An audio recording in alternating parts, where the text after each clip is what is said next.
এই শীতের সন্ধ্যাবেলা কিংবা চায়ের সাথে আমরা প্রায় পছন্দ করি একটু নমকিন মুখরোচক কিছু খেতে। তাই বাড়িতে কিন্তু খুব অল্প সময়ে এইরকম একটা চিড়ে ভাজা বানিয়ে নিতে পারেন, একেবারেই দোকানের মতো টেস্ট হবে। নমস্কার বন্ধুরা, মৌমিতার হেসেলে আবারও স্বাগত জানিয়ে আজকে একটা রেসিপি আপনাদের সাথে শেয়ার করছি। আশা করছি আপনাদের খুবই ভালো লাগবে। আজকে শেয়ার করছি চিড়ে ভাজা, একেবারেই দোকানের মতো টেস্ট হবে। বানিয়ে দেখুন, দারুণ টেস্ট হয়। আর দেখতে থাকুন, ভালো লাগলে লাইক কমেন্ট শেয়ার করে প্লিজ পাশে থাকবেন। চিড়ে ভাজাটার একেবারে দোকানের মতো টেস্ট হবে আর গন্ধ হবে, তাই প্রথমেই একটা মশলা বানিয়ে নিচ্ছি। জিরে, মৌরি আর ধনে 1/2 চা চামচ করে সব কিছু দিয়েছি, আর একটা শুকনো লঙ্কা দিয়ে কিন্তু বেশ সুন্দরভাবে শুকনো কড়াই দেখুন প্রথমে ভেজে আর তুলে নেব। এই রকমভাবেই মশলা বানিয়ে আর চিড়ে ভাজাটা বানিয়ে দেখুন, দুর্দান্ত টেস্ট হয়। এবারে ওই কড়াইতেই তেল দিয়ে দিলাম, গরম হতে থাক। এদিকে প্রথমেই যে মশলাটা বানালাম গুঁড়ো করে নিই। প্রথমেই মশলাটা গুঁড়ো করব, তার জন্য দেখুন হামানদিস্তার মধ্যে মশলাটা দিয়ে দিলাম। তার সাথেই 1 চা চামচ চিনি অ্যাড করলাম, করে প্রথমেই কিন্তু বেশ ভালো করে থেতো করে গুঁড়ো করে নেব। আপনারা চাইলে কিন্তু এটা শিলনোড়া কিংবা মিক্সিতেও করে নিতে পারেন, কোনো সমস্যা হবে না। দেখুন বেশ সুন্দরভাবেই কিন্তু মশলাটা আমার গুঁড়ো করা হয়ে গেছে। ঠিক এইভাবেই মশলাটা গুঁড়ো করে নিতে হবে। এর মধ্যেই অ্যাড করছি দেখুন 1 চা চামচের একটু কম চাট মশলা, আর 1 চা চামচ দিলাম আমচুর পাউডার, আর এর সাথেই অ্যাড করছি বিট লবণ টেস্ট অনুযায়ী।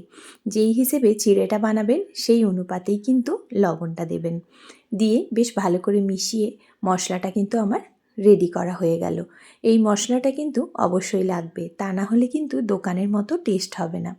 এই যে মশলাটা সরিয়ে রাখছি, এবার চিড়ে নিয়েছি দেখুন। আমি 250 গ্রাম চিড়ে প্রথমেই একটুখানি ঝেড়ে পরিষ্কার করে নিয়েছি, কারণ চিড়ের মধ্যে অনেক সময় ধানের গুঁড়ো থাকে, দাঁতে লাগে, সেই জন্য আমি অনেক বালিও থাকে, তাই ঝেড়ে পরিষ্কার করে নিয়েছি। এবার এদিকে তেলটা সুন্দরভাবে গরম হয়ে গেছে, একটা ছান্তা বসিয়ে দিলাম। ছান্তা দিয়ে চিড়েটা ভেজে নেব। আপনারা ডাইরেক্ট তেলের ওপরে দিয়েও করতে পারেন, তবে সেক্ষেত্রে তোলার সময় একটু সমস্যা হয়। যদি এরকম ছান্তা দিয়ে করেন তাহলে কিন্তু খুব সুন্দরভাবে চিড়েগুলো উঠিয়ে নেওয়ার ঝামেলা থাকে না, সুন্দরভাবে উঠে যায়। দেখুন এইরকমভাবেই চিড়েটা দেখুন আমার সুন্দর ভাজা হয়ে গেছে, এবারেই তুলে নিলাম। একেবারেই দেখুন কতটা সুন্দরভাবে চিড়েটা ভাজা হয়েছে। তেলটা একটুখানি ঝরিয়ে আরও একটা টিস্যুর মধ্যে চিড়েগুলো প্রথমে রেখে দেব, যাতে করে এক্সট্রা যে তেলটা আছে সেটাই টিস্যুর মধ্যে অ্যাবজর্ব হয়ে যায়। আবারও দিয়ে দিলাম, একইভাবে চিড়েগুলো প্রথমে ভেজে আর তুলে নিতে হবে। কোনো ঝামেলা ছাড়া কিন্তু চিড়ে ভাজাটা তৈরি হয়ে যায় আর খেতে দুর্দান্ত লাগে। শীতের সন্ধ্যাবেলা চায়ের সাথে কিন্তু পুরো জমে যাবে। প্রথমেই সব চিড়েগুলো আমি ওই একইভাবেই ভেজে আর তুলে রাখছি।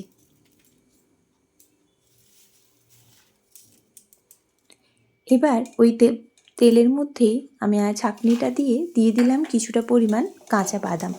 আপনাদের কাছে যদি ভাজা বাদাম থাকে তাহলে আর ভাজার প্রয়োজন নেই, ওই বাদামও ব্যবহার করতে পারেন। দেখুন লো ফ্লেমে কিন্তু বাদামগুলো সুন্দরভাবে ভেজে চিড়ের মধ্যে অ্যাড করে দিলাম।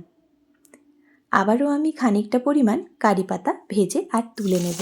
কারি পাতাটা দেওয়ার কারণেই কিন্তু আরও একটু ফ্লেভারটা বেশি আসবে, তাই কারি পাতা অল্প একটুখানি ভেজে ওই চিড়ের মধ্যে আবারও আমি দিয়ে দিচ্ছি। এবারে এর মধ্যে অ্যাড করছি খানিকটা ঝুরি ভাজা। আপনারা চাইলে কিন্তু চানাচুরেরও ব্যবহার করতে পারেন। ঝুরি ভাজাটা দিয়ে তারপরেই কিন্তু এর মধ্যে অ্যাড করব আগের থেকে যেই মশলাটা বানিয়ে রেখেছি সেই মশলাটা। পুরো মশলাটাই কিন্তু আমি দিয়ে দিলাম।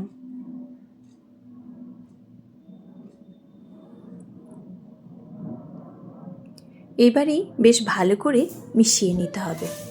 দেখুন ভালো করে মিশিয়ে নিলে মশলা আর এই বাদাম ঝুরি সব কিছু চিড়ের সাথে বেশ সুন্দরভাবে মিশে যাবে। আর সন্ধেবেলা চায়ের সাথে কিন্তু বড় ছোট সবাই খুব পছন্দ করবে। এইভাবে বানিয়ে রেখে দিতে পারেন, 1 মাস কিচ্ছু হবে না।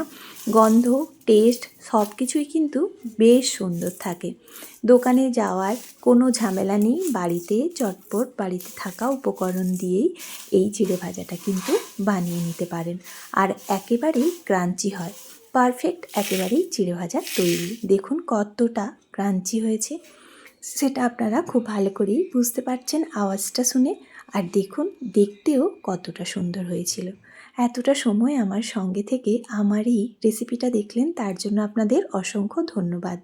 ভালো থাকবেন, সুস্থ থাকবেন।